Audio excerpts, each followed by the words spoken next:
bonheur, on parle de happiness. C'est la dernière conférence de la croisière et alors j'ai décidé de terminer avec une note positive, avec de l'optimisme et bien sûr aussi avec des conseils. Moi, pas mes conseils, hein. Je ne suis pas un gourou, non, mais ce sont les secrets que la culture du monde nous donne, surtout à nous qui avons beaucoup voyagé. Et certaines de ces cultures que je vais raconter aujourd'hui sont des cultures qu'on a visitées dans cette croisière autour du monde. Alors, aujourd'hui, je vais vous dire au revoir avec quelques faits intéressants sur le bonheur. Qu'est-ce que c'est le bonheur? Le bonheur, chacun a son idée personnelle de bonheur. Pour quelqu'un, le bonheur est d'avoir des très beaux bijoux, peut-être d'avoir une très belle voiture, de trouver l'amour, d'avoir de la chance, d'étudier et avoir des résultats, par exemple, à l'université, ou vivre dans la nature. Chacun a son idée du bonheur. Et les cultures du monde, comme nous,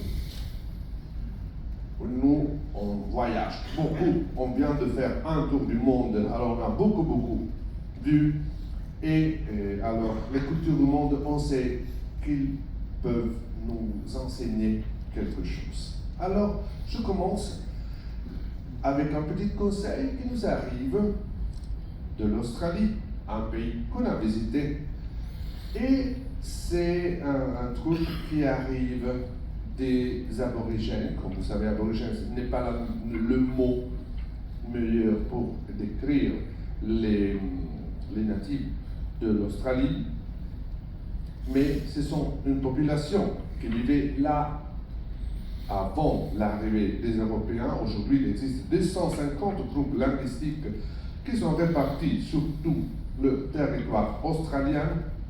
Et vous savez que les aborigènes luttent toujours pour conserver leur culture ancestrale et se battent pour obtenir la reconnaissance et la restitution de leurs droits par le gouvernement australien. Malheureusement, je ne sais pas si vous connaissez ce petit détail. Il y a eu un référendum en 2023 qui a échoué, malheureusement, quand les Australiens ont été appelés à se prononcer sur la possibilité des aborigènes d'être représentés et consultés auprès du Parlement et du gouvernement fédéral dans les domaines les concernant, mais le 60% des Australiens a voté non. Alors c'est encore une petite situation à résoudre.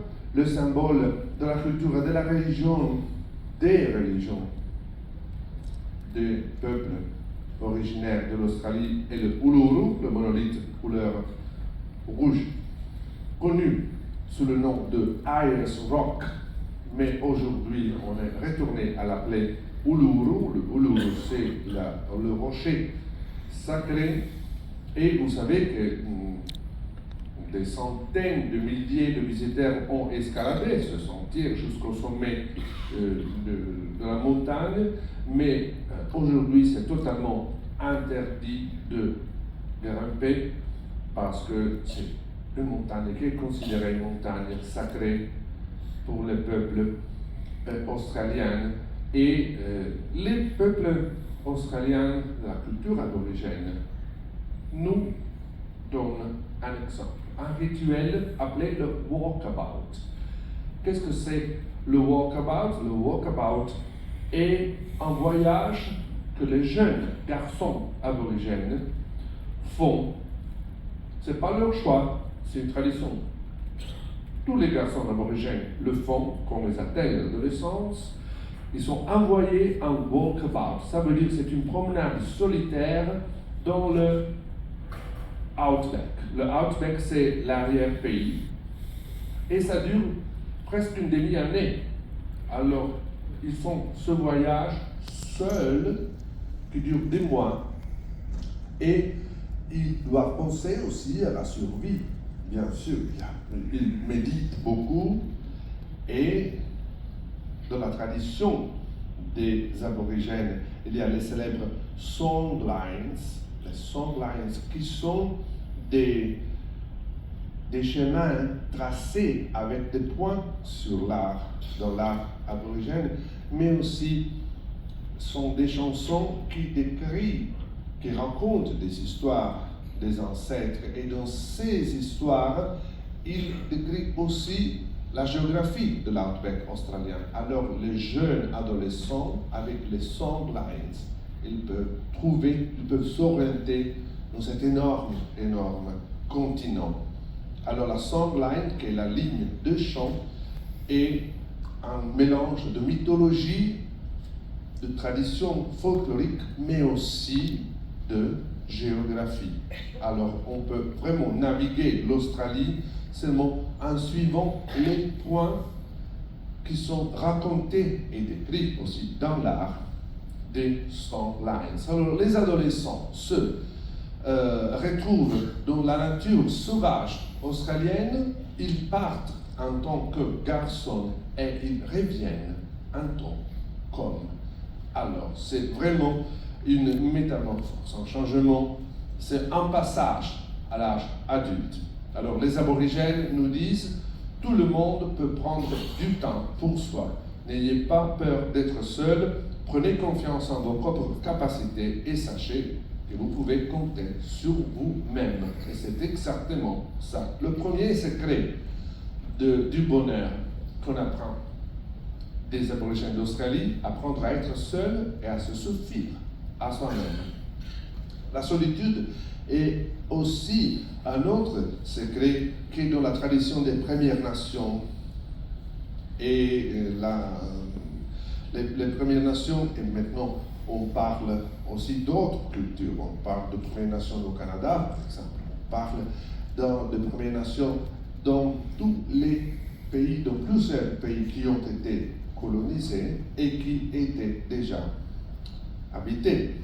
Et la quête de vision, c'est un rite de passage essentiel qui permet de trouver le but de sa vie, exactement comme le Down Under, comme le walkabout dans le Down Under. C'est un voyage spirituel où les participants, qui sont souvent des adolescents, reçoivent des connaissances sacrées et la force du monde des esprits. Il existe de nombreux rituels différents, mais la plupart tournent autour d'une période de préparation physique suivie d'une période de jeûne et isolement qui dure souvent plusieurs jours. Et cela implique parfois aussi de passer du temps dans une suerie ou de jeûner. Alors pendant cette période, le Keter médite profondément, guidé par ses guides spirituels qui lui enseignent tous les secrets avant de commencer cette quête. Et il reçoit l'orientation nécessaire dans sa vie. C'est presque toujours le grand-père de l'adolescent qui le prépare à cet voyage. Et c'est vraiment une façon de préparer leur esprit pour la vie. Alors, cette culture nous invite à écouter notre voix la plus profonde. Et alors, notre deuxième secret est passer du temps seul et se reconnecter avec le sens de sa vie. Mais on a visité aussi le Japon. Qu'est-ce qu'on peut apprendre de la culture japonaise? Beaucoup. Bon, je sais, beaucoup. Ici, vous voyez les célèbres torii. On a vu beaucoup de torii à l'entrée des temples shintoïstes. Et ici, par exemple, c'est le temple de Fushimi Inari, qui se trouve à Kyoto. Le temple de Fushimi Inari. Inari est le dieu, la divinité du riz et de l'agriculture. Ici, vous voyez les différents torii avec les chemins. Il y a des sentiers qui grimpent le long de la montagne jusqu'à de nombreux petits sanctuaires, là, à Kyoto, qui s'étendent sur 4 km et nécessite environ 2 heures de marche. C'est un chemin très très très beau. Si vous le faites le soir au coucher du soleil, c'est vraiment l'idéal parce que quand vous arrivez en haut, finalement, vous avez une vue de la belle ville de Kyoto. Mais dans tous les temples Shinto, quelque chose que vous avez, je suis sûr, noté, sont les ema. Les ema, qui se trouvent dans tous les temples shintoïstes du Japon, qui sont des petites plaques de bois appelées emals, mises à disposition des visiteurs pour ce qu'ils inscrivent leurs désirs et leur espoir. Alors on écrit, c'est comme des messages aux dieux.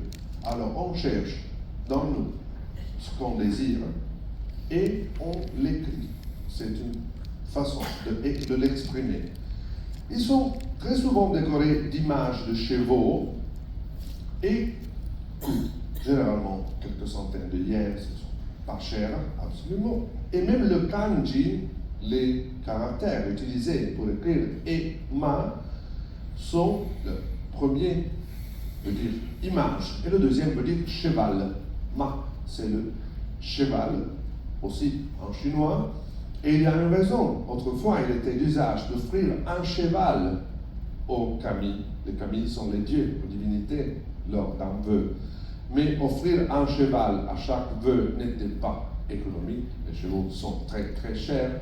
Alors, on a décidé de demander de prier, de faire des vœux aux dieux sur des plaques en bois qui, à l'origine, avaient la forme d'un cheval. C'était comme donner un cheval beaucoup moins cher qu'un vrai cheval. Alors, le nom Emma est resté.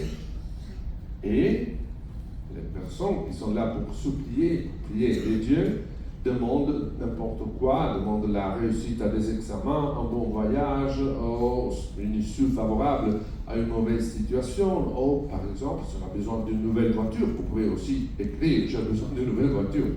C'est reconnaître ses propres besoins. Et quand vous êtes dans le temple, vous l'accrochez avec les autres émas pour que les dieux puissent le lire. Je vous montre ici dans cette photo le EMA que Barack Obama a écrit quand il était président. Il a visité le Japon. Il a écrit: on partage des foi différents, mais on prie ensemble et on espère la paix pour toute l'humanité. Et moi, j'espère d'avoir la patience pour ne pas gifler un républicain. C'était une petite touche d'humour aussi de Barack Obama. C'est vraiment seulement un exemple. Alors, qu'est-ce qu'on peut apprendre de la culture japonaise, des émas, à mettre des mots sur ce que vous voulez vraiment, de se chercher dans nous et parfois écrire nos propres désirs, nous aide à avoir clair le chemin. Et comme on parle de chemin, bien sûr, il y a une autre culture qui est la tradition du pèlerinage, qui est commune à de nombreuses cultures du monde. Bien sûr, ici vous voyez le pèlerinage le plus célèbre au monde, le pèlerinage à Saint-Jacques de Compostela, le Camino de Santiago de Compostela, qui a débuté, qui est né à l'époque médiévale et attire encore aujourd'hui des milliers et milliers et milliers de fidèles, mais pas seulement des fidèles. J'ai connu plusieurs personnes qui n'ont rien de religieux, qui ne sont pas religieux, qui ont fait le chemin. C'est un chemin spirituel, pas nécessairement lié à une foi spécifique. Comme vous savez, il y a plusieurs différents chemins pour arriver à Santiago. Il y a le chemin anglais, il y a le chemin primitif, le chemin andalus. Ça dépend du point de départ, le chemin portugais. Il y a les chemins les plus courts, les plus longs, bien sûr. Et tout le monde, quand ils font le chemin, s'ils sont là pour des raisons religieuses, bien sûr, ils ont le temps pour méditer et prier tout au long du chemin, mais même s'ils ne sont pas là pour des raisons de foi, ils peuvent méditer de forme laïque. Et il y a, regardez ici, aujourd'hui, il y a des dizaines de différents chemins seulement en Europe, il y a des dizaines de chemins que vous pouvez faire.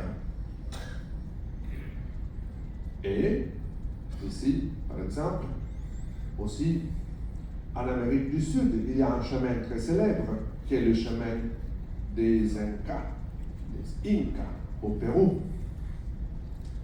Et en Tibet, ici vous voyez le palais, la forteresse de Potala, le palais rouge et le palais blanc, un palais énorme, 13 étages, plus que 1000 pièces, qui a été la résidence de Dalai Lama jusqu'en 1959. C'est considéré encore aujourd'hui le lieu le plus sacré du Tibet.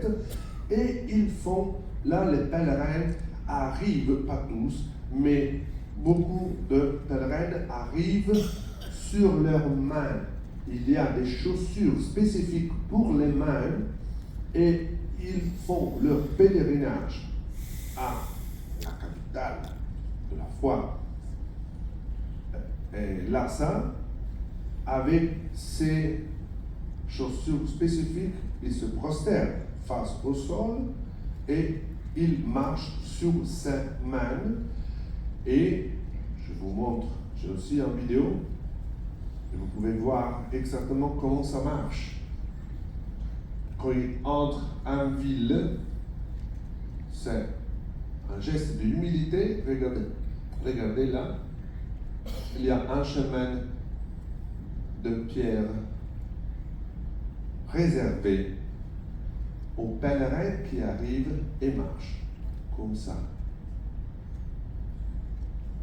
C'est très très très intéressant. Alors, qu'est-ce qu'on peut apprendre quand on regarde l'exemple de pèlerins? On apprend à avoir un objectif et travailler sans relâche pour l'atteindre. Encore, on voyage maintenant, on reste au Tibet, mais pas seulement au Tibet, c'est en Inde, partout où il y a un temple bouddhiste. C'est très très très souvent qu'on voit aussi, qu'on découvre des mandalas. Les mandalas sont ces très complexes œuvres d'art faites avec du sable coloré. Il faut des semaines, il faut de longues semaines pour créer un mandala. Les bouddhistes tibétains créent ces images incroyablement complexes, colorées, lumineux, avec des tout petits grains de sable colorés. Regardez, vous pouvez imaginer combien de semaines il faut pour créer un mandala. Parfois, il y a 4 ou 5 mois en même temps qui travaillent sur le même mandala.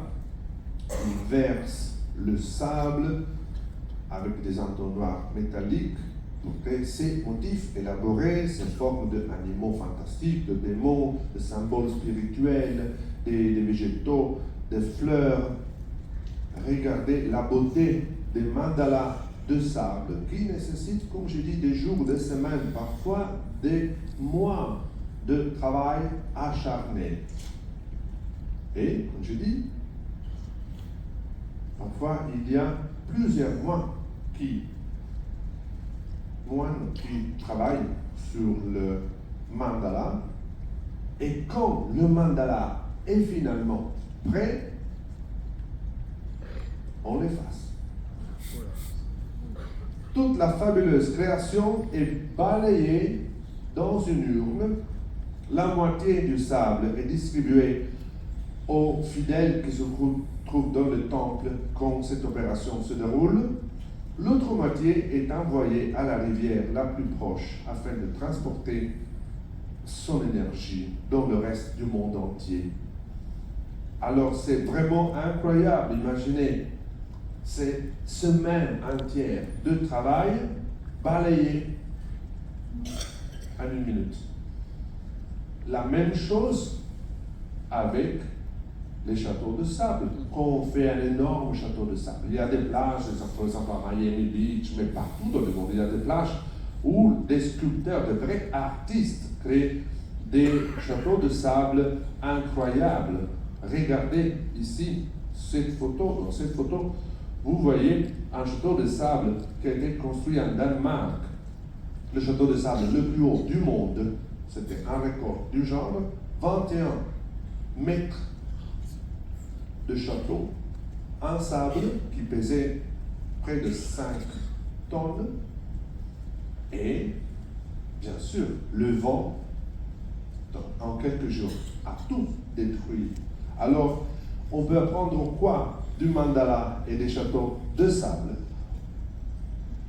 On apprend à accepter et célébrer le caractère éphémère de la vie.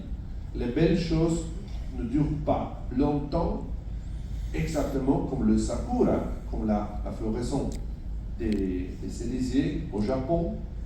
Là aussi, on profite de ce jour, c'est comme 3 semaines, pas plus que 4, et on passe ces jours sous les arbres pour les admirer, parce qu'on est conscient que tout va terminer. Et comme on parle de couleurs, je vous amène maintenant en Espagne. En Espagne, en Catalogne, ils créent des castels. Qu'est-ce que sont les castels? Regardez, ce sont des tours humaines. Une tradition qui remonte à la fin du XVIIIe siècle, lorsque les danseurs folkloriques de la ville de Valls, près de Tarragone, terminaient leur gigue en construisant des petites piles de personnes, des colonnes de personnes. Et cet élément de la danse est devenu de plus en plus compétitif. Alors les petites colonnes de personnes sont devenues de grandes colonnes de personnes et une nouvelle tradition est bientôt née. Regardez l'auteur de ce castel. Il y a toujours on l'appelle en catalan pinya, qui est une base solide composée de plusieurs corps. Les uns sur les autres, tout le monde peut y participer. Et sur cette énorme pigne, à la base, on élève la tour. On appelle les castellaires les personnes qui composent ces tours-là. Il y a un ordre spécifique, bien sûr, pour élever la structure.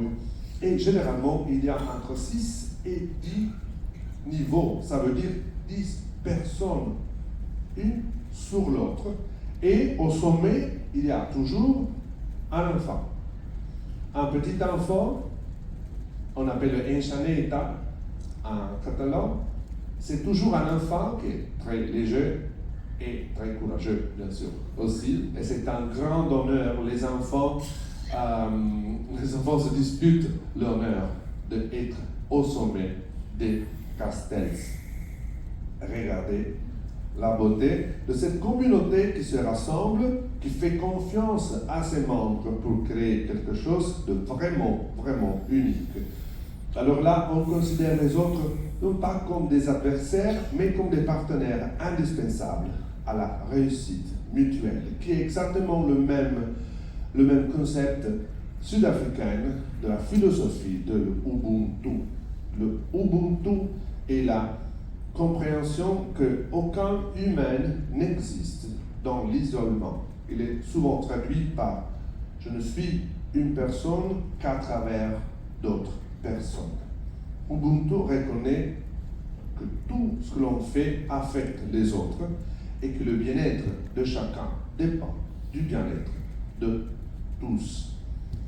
Alors, cultiver le Ubuntu, I am because we are, je suis parce que nous sommes, est une façon aussi d'exprimer la même énergie et le même principe des castels de la Catalogne. Les castels de la Catalogne.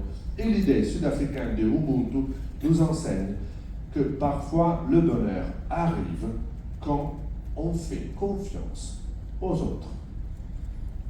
il y a un autre monsieur indien, le Mahatma, le grande âme,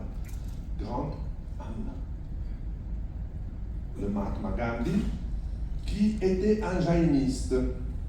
Il était toujours vêtu en blanc parce qu'il était un jainiste.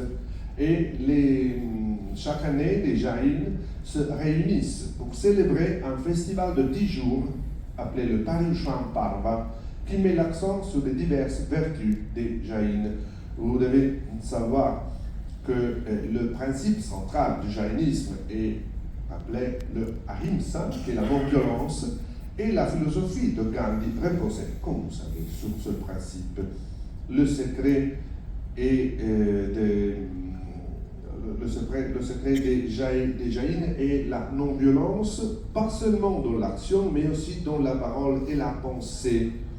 Alors, ils sont végétariens, bien sûr, et il arrive à se couvrir la bouche avec un masque, comme vous voyez ici dans la photo, pas pour des raisons sanitaires, mais parce que cette masque est l'expression logique de plus haut niveau de la non-violence, parce qu'elle empêche les micro-organismes et les insectes d'entrer accidentellement dans la bouche, alors d'être inhalés ou avalés. C'est pour cette raison. Ce n'est pas pour des raisons sanitaires, mais c'est pour éviter que des vies entrent dans la bouche.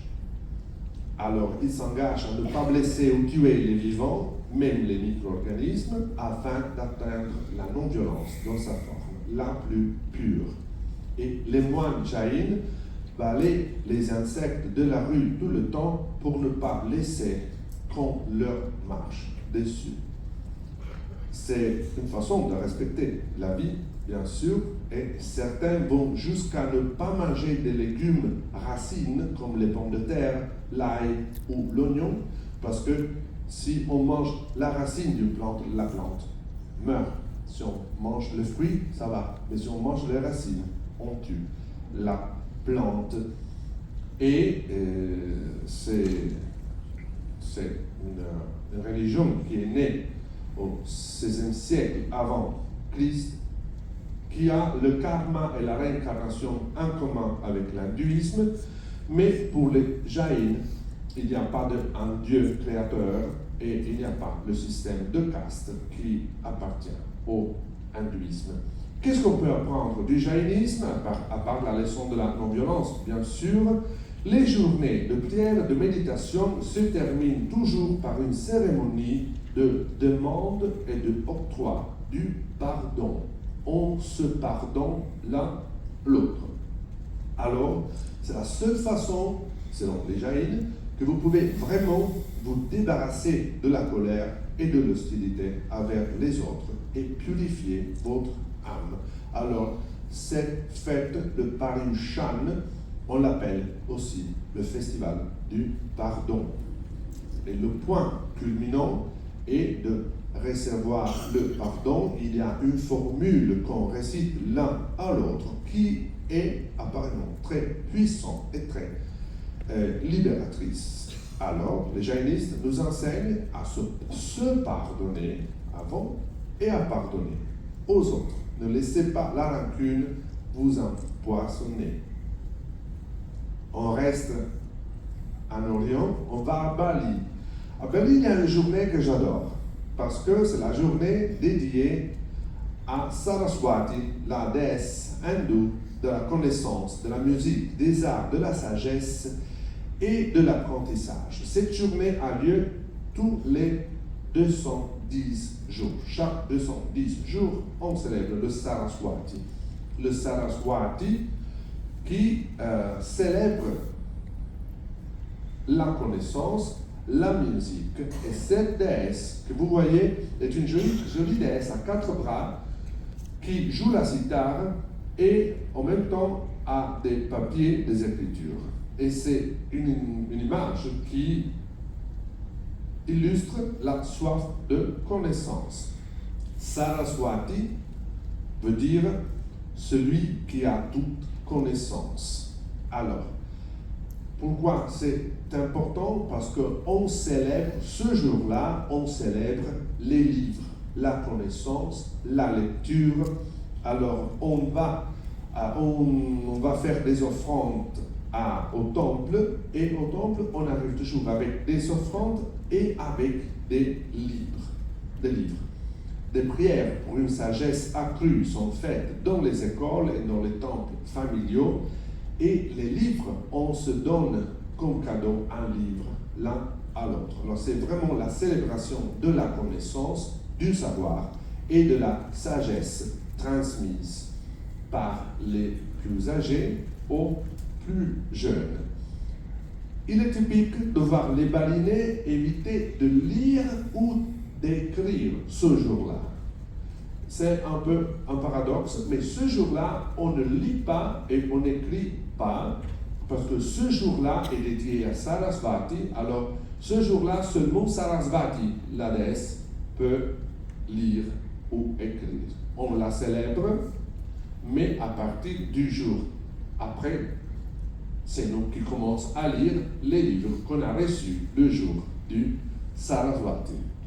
Et alors, bien sûr, c'est très important aussi de garder son esprit actif et stimulé. Encore, si on va au Vietnam, si on revient au Vietnam, parce qu'on a déjà visité le Vietnam. Le Vietnam, vous savez, est très célèbre pour le Tet. Le Tet est le nouvel an lunaire, qui est la célébration annuelle du Nouvel An. La fête se déroule sur 3 jours importants. Alors, le premier et le deuxième jour sont réservés à la famille et aux amis. Le troisième jour du Tet est le jour dédié à nos professeurs. Alors, le troisième jour, on rend visite à nos professeurs. Les enseignants sont très respectés dans la société vietnamienne. Les gens prennent le temps de dire bonjour, de reconnaître leur présence dans leur vie, même si on a 50, 60 ans. Et on est encore en contact avec un professeur qui nous a changé la vie de quelque façon, avec ses connaissances, avec sa sagesse. On va le remercier le troisième jour du Tet. Alors, comme j'ai dit, le premier jour est le Tet du père, de la mère, après les amis, et le troisième jour est le Tet des maîtres, des professeurs. Alors, il y a un dicton là qui dit « Souvenez-vous toujours de la source lorsque vous buvez de l'eau ». Et l'eau est considérée, bien sûr, l'eau de la connaissance transmise et préservée. Alors, on visite les professeurs. Et Vietnamese Teachers Day, on l'appelle le troisième jour, considéré le jour de l'enseignant vietnamien. Alors, bien sûr, l'autre secret est de reconnaître ses mentors. Et on est arrivé aussi en Éthiopie, en Afrique. Ici, ce n'est pas l'Éthiopie, ici, c'est l'Italie. En Italie, comme vous allez dans un bar et vous prenez un café espresso, vous savez, nous, les Italiens, on n'arrive pas moi, mais la majorité des Italiens arrivent dans un bar et disent un espresso, por favor, ok, pour l'espresso, et on coule, ça, on échappe. C'est comme 30 secondes de café, sans goûter rien, seulement pour et on va. L'espresso, ça veut dire très rapide, espresso. Alors, si on considère une autre tradition qui est beaucoup mieux, on doit aller en Éthiopie. En Éthiopie, il y a la cérémonie éthiopienne du café, qui est un rituel de préparation du café vieux de 3000 ans, qui stimule tous les sens, et est souvent considéré comme une expérience de guérison de l'âme. Le café en Éthiopie est très important. Presque 12 millions d'Éthiopiens travaillent dans la production du café. Et il y a encore ici un dicton qui est Bunadabo Nau, qui veut dire le café est notre pain. Regardez les images de la cérémonie du café en Éthiopie. On commence en brûlant de l'encens pour éloigner les mauvais esprits. C'est tout un rituel. La cérémonie célébrait par une femme vêtue d'une robe blanche traditionnelle qui dispose les ustensiles de préparation du café sur les herbes cérémonielles fraîchement coupées, tandis que les participants sont enveloppés dans le parfum de l'encens. Et encore, tout d'abord, les grains de café vert sont lavés, torréfiés jusqu'à ce qu'ils commencent à crépiter, à éclater et à changer de couleur. C'est une longue cérémonie. Un arôme merveilleux se dégage des grains lorsque l'hôte prépare le café, et une fois infusé, le café est gracieusement versé à partir d'une gébena, ça s'appelle gébena, le gébena à l'Okbek, et on verse le café. L'étiquette exige que les invités consomment 3 tasses de café. Alors il faut du temps aussi pour la consommation. La première tasse, c'est toujours sans sucre. On peut ajouter un peu de sucre dans la deuxième. La première tasse est pour goûter le café pur, la saveur pure du café. La deuxième avec un peu de sucre, et la troisième tasse avec un peu plus de sucre. On l'appelle la baraka, qui invoque une bénédiction. C'est comme la conclusion sacrée de ce rituel. Alors, rappelez toujours que la vie est trop courte pour se nourrir de mauvais café et pour manger trop rapidement. Alors, on doit prendre le temps d'apprécier les saveurs. Un autre secret du bonheur qu'on apprend en Éthiopie. Et aussi, une autre chose très importante pour apprécier la vie. Oui, la musique, le bruit, le bavardage, mais aussi le silence. Et il y a une île au monde, en Indonésie. On retourne sur l'île de Bali parce que là, ils ont créé le jour du Nyepi. Le Nyepi est le jour dont le calendrier religieux balinais est réservé à la célébration du silence et de la contemplation pour se purifier et permettre de nouveaux départs, de nouveaux débuts, pour se renouveler complètement. On fait une fête endiablée le jour avant, quand la minuit arrive, silence total. Toute activité cesse totalement. Personne ne travaille.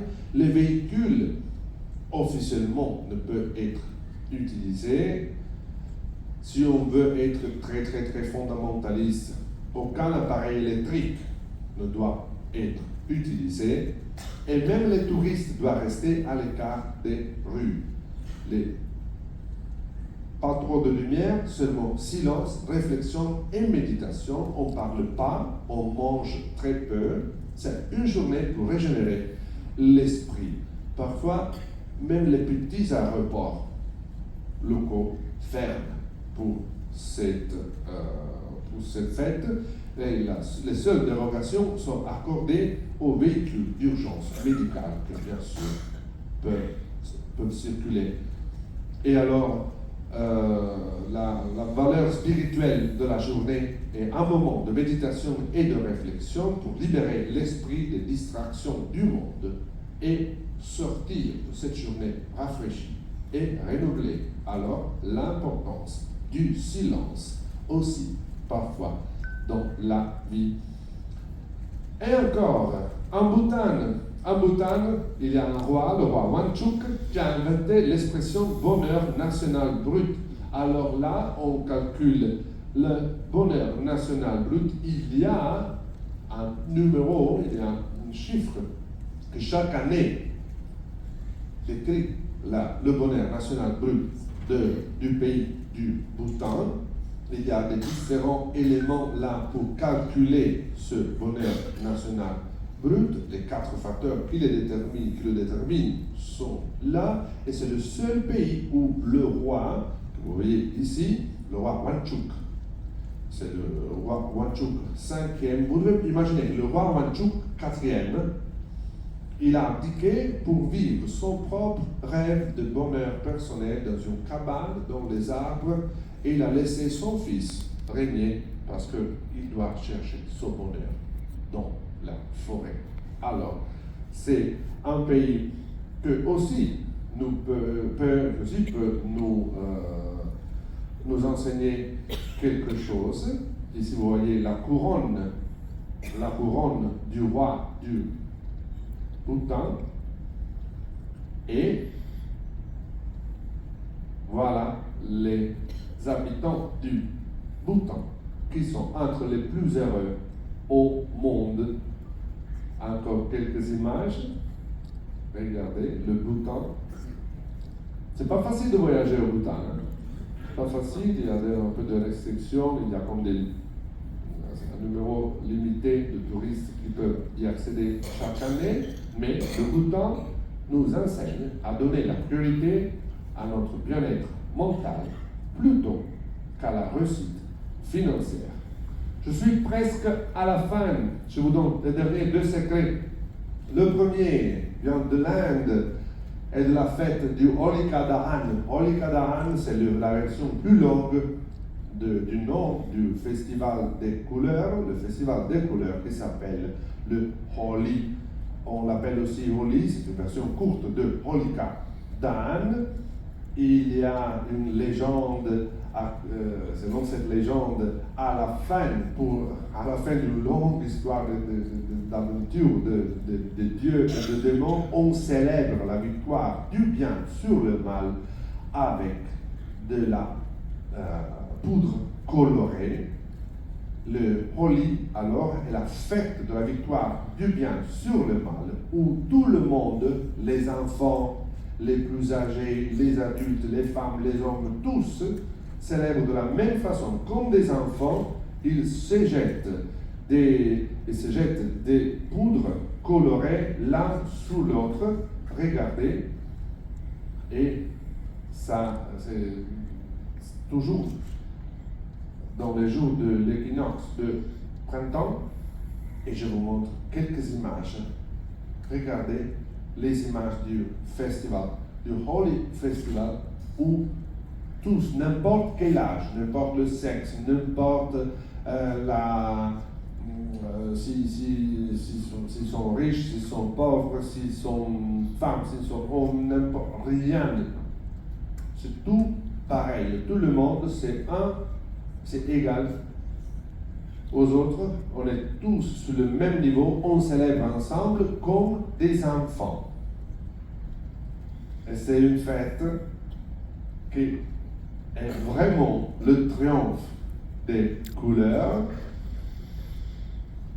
poudre colorée partout, et on danse toute la journée.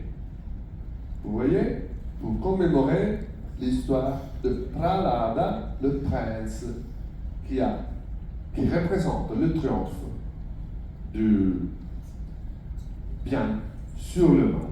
Alors, bien sûr, que le Holi a une leçon aussi pour nous, à libérer l'enfant qui sommeille en nous et jouer.